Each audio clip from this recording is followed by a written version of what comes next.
But in the bullshit department, a businessman can't hold a candle to a clergyman. Because I got to tell you the truth, folks. I got to tell you the truth. When it comes to bullshit, big time, major league bullshit, you have to stand in awe of the all-time champion of false promises and exaggerated claims, religion. No contest. No contest. Religion easily has the greatest bullshit story ever told. Think about it. Religion has actually convinced people that there's an invisible man living in the sky who watches everything you do every minute of every day. And the invisible man has a special list of 10 things he does not want you to do. And if you do any of these 10 things, he has a special place full of fire and smoke and burning and torture and anguish, where he will send you to live and suffer and burn and choke and scream and cry forever and ever till the end of time. But he loves you.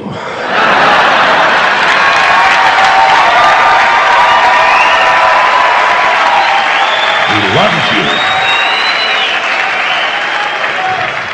He loves you, and he needs money. He always needs money. He's all powerful, all perfect, all knowing, and all wise. Somehow, just can't handle money. Religion takes in billions of dollars. They pay no taxes, and they always need a little more. Now, you talk about a good bullshit story. Holy shit.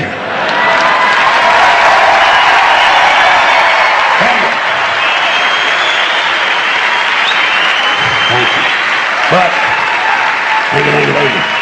Thank you very much. But I want you to know something. This is sincere. I want you to know, when it comes to believing in God, I really tried. I really tried. I tried to believe that there is a God who created each of us in his own image and likeness, loves us very much, and keeps a close eye on things. I really tried to believe that, but I gotta tell you, the longer you live, the more you look around, the more you realize something is fucked up. Something is wrong here. War, disease, death, destruction, hunger, filth, poverty, torture, crime, corruption, and the ice-capades. Something is definitely wrong. This is not good work. If this is the best God can do, I am not impressed. Results like these do not belong on the resume of a supreme being. This is the kind of shit you'd expect from an office temp with a bad attitude. And just between you and me, in any decently run universe, this guy would have been out on his all-powerful ass a long time ago. And by the way, I say this guy because I firmly believe, looking at these results, that if there is a God, it has to be a man. No woman could or would ever fuck things up like this.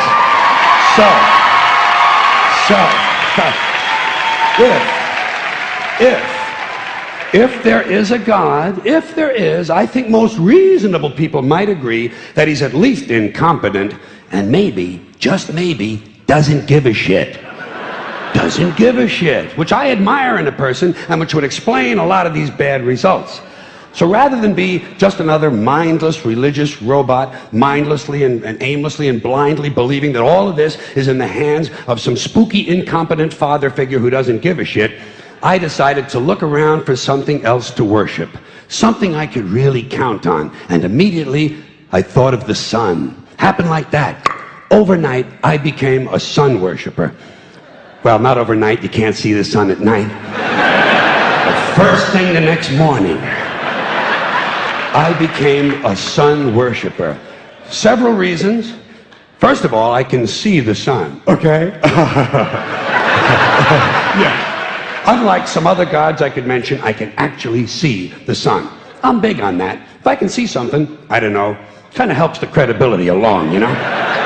So every day I can see the sun as it gives me everything I need: heat, light, food, flowers in the park, reflections on the lake, an occasional skin cancer, but hey, at least there are no crucifixions, and we're not setting people on fire simply because they don't agree with us.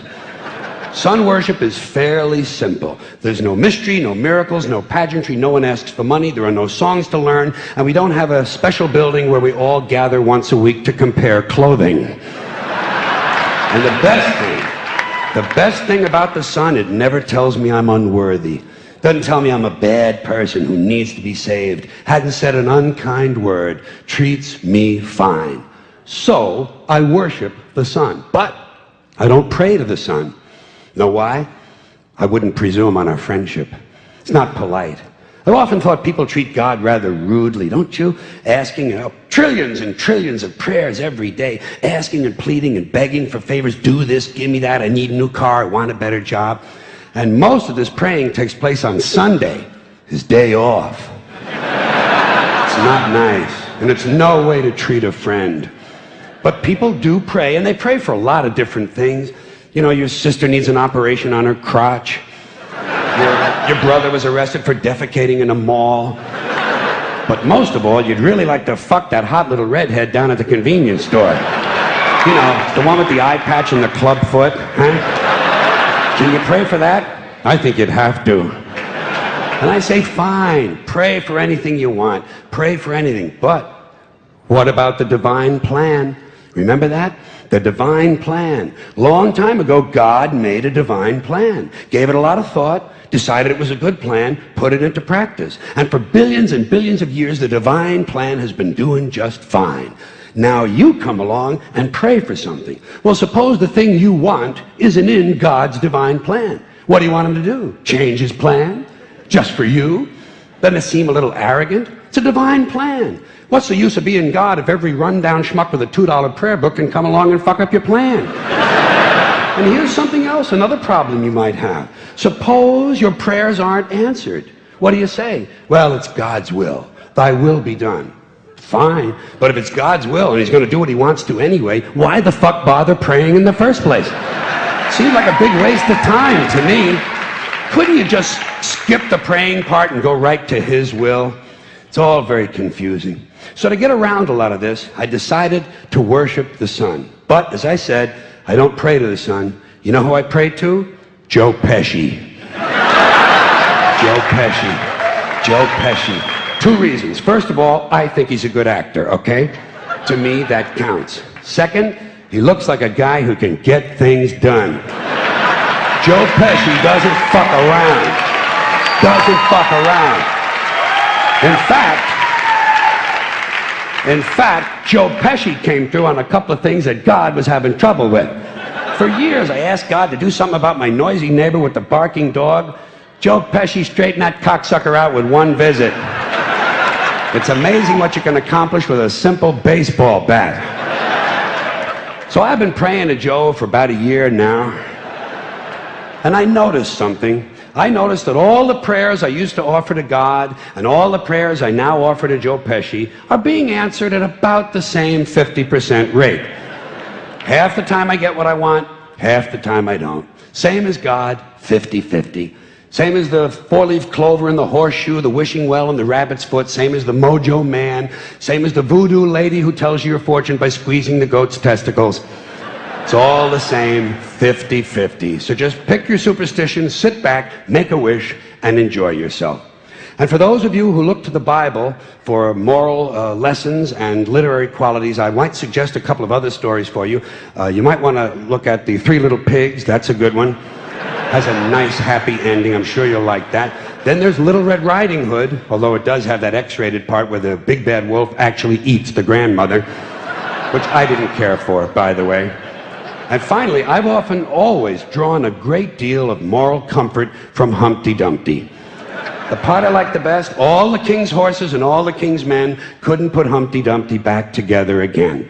That's because there is no Humpty Dumpty and there is no God. None, not one, no God, never was. In fact, I'm gonna put it this way. If there is a God, may he strike this audience dead. See, nothing happened. Nothing happened. Everybody's okay. All right? Tell you what. I'll raise the stakes. I'll raise the stakes a little bit. If there is a God, may he strike me dead. See, nothing happened. Oh, wait, got a little cramp in my leg. And my balls hurt. Plus, I'm blind. I'm blind. Oh, now I'm okay again. Must have been Joe Pesci, huh? God bless Joe Pesci. Thank you all very much. Joe bless you. Thank you very much. I appreciate it.